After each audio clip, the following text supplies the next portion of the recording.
Maoist పార్టీకి కోలుకోలేని దెబ్బ తగిలింది. ఆ పార్టీ అగ్రనేత గెరిల్లా ఆపరేషన్ లో ఆరితేరిన కేంద్ర కమిటీ సభ్యుడు మోస్ట్ వాంటెడ్ మద్వి హిడ్మా పోలీసుల ఎదురుకాల్పులో హతమయ్యాడు. హిడ్మాతో పాటు ఆయన భార్య కూడా చనిపోయింది. వీరిద్దరితో పాటు ఇంకో నలుగురు చనిపోయారు. వీరంతా కూడా ఛత్తీస్గఢ్ రాష్ట్రంలోని సుక్మా జిల్లాకు చెందినవారు. ఏపీలోని అల్లూరి సీతారామరాజు జిల్లా మారేడుమిల్లికి 5 కిలోమీటర్ల దూరంలోనే నెల్లూరు గ్రామం అటవీ ప్రాంతంలో ఉదయం 6:30 నుంచి 7 గంటల మధ్యలో ఈ కాల్పులు జరిగాయి. ఇతనిని పట్టిస్తే కోట్లలో రివార్డు ఇస్తామని చెప్తుంది గవర్నమెంట్. అసలు ఎవరి ఈ హిడ్మా, ఎందుకు ఇతని కోసం పోలీసులు వెతికి మరీ ఎన్కౌంటర్ చేశారు? సో ఈ విషయాల గురించి తెలుసుకుందాం రండి. 1974లో ఛత్తీస్గఢ్ రాష్ట్రంలోని సుక్మా జిల్లా పూవర్తి గ్రామంలోని మురియు తెగలో ఇతను జన్మించాడు. అక్కడే ప్రాథమిక పాఠశాల 5వ తరగతి వరకు చదివాడు. అతనికి 15 సంవత్సరాల వయసులో దక్షిణ బస్తర్లోని పీపుల్స్ వార్ గ్రూప్ ప్రభావం చాలా ఎక్కువగా ఉండేదట. ఈ టైంలోనే ఆ గ్రూప్ లో హిడ్మా జాయిన్ అయ్యాడు. ఇతనికి హిందీ, గోండి, తెలుగు, కోయ, మురియా, బెంగాలీ భాషలు చాలా బాగా వచ్చు. ఈయన ప్రతిరోజు ఉదయం 4 గంటలకే క్రమం తప్పకుండా లేచి బెటాలియన్ తో పరేడ్ నిర్వహించేవాడట. తర్వాతనే ఇంకా ఏవైనా పనులు చేసేవాడట. అయితే చాలా సార్లు ఇతనిని పోలీసులు పట్టుకోవడానికి తీవ్రంగా కష్టపడ్డారు. కానీ ఇతను క్షణంలోనే మాయమైపోయేవాడట.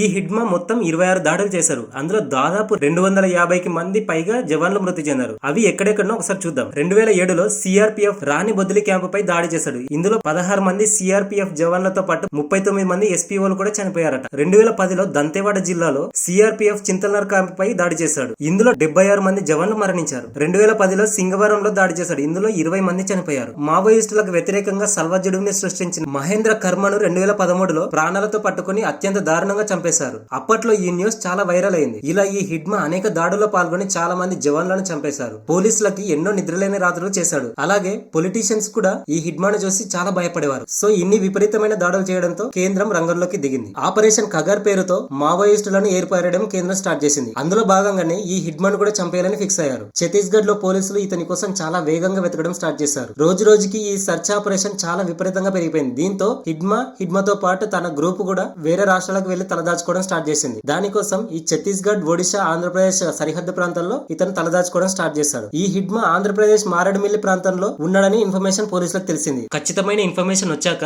సోమవారం అర్ధరాత్రి నుంచే ఈ పోలీసులు సర్చ్ ఆపరేషన్ స్టార్ట్ చేశారు. ఎగ్జాక్ట్ గా మంగళవారం 6:30 గంటలకి ఈ హిడ్మా గ్యాంగ్ పోలీసులకు కనిపించింది. పోలీసులకు కనిపించడంతో ఒకరిపై ఒకరు కాల్పులు జరపడం స్టార్ట్ చేశారు. దీంతో పోలీసులు అందులో 6గురిని ఎన్కౌంటర్ చేసేశారు. అందులో ఒకటి ఈ హిడ్మా. ఈ హిడ్మాతో పాటు తన భార్య కూడా చనిపోయింది. మిగతా కొంతమంది తప్పించుకున్నారట. సో ఈ హిడ్మా ఉన్న ప్రదేశంలో చాలా గన్స్ దొరికాయట. ఈ హిడ్మా ఎంత డేంజర్ అంటే ఇతని కోసం 1.8 కోట్ల రివార్డు కూడా ప్రభుత్వం ప్రకటించింది. అంతేకాకుండా ఇతని భార్య పైన కూడా 50 లక్షల రివార్డు ఉంది. సో ఫైనల్ గా ఈ హిడ్మాను అతని గ్యాంగ్ ని పట్టుకున్నారు. మిగతా వాళ్ళను కూడా ఖచ్చితంగా పట్టుకుంటామని కేంద్రం చెబుతుంది. ఈ ఆపరేషన్ కగర్ లో మావోయిస్టులను మొత్తాన్ని అంతం చేయడమే లక్ష్యంగా కేంద్రం చెబుతుంది.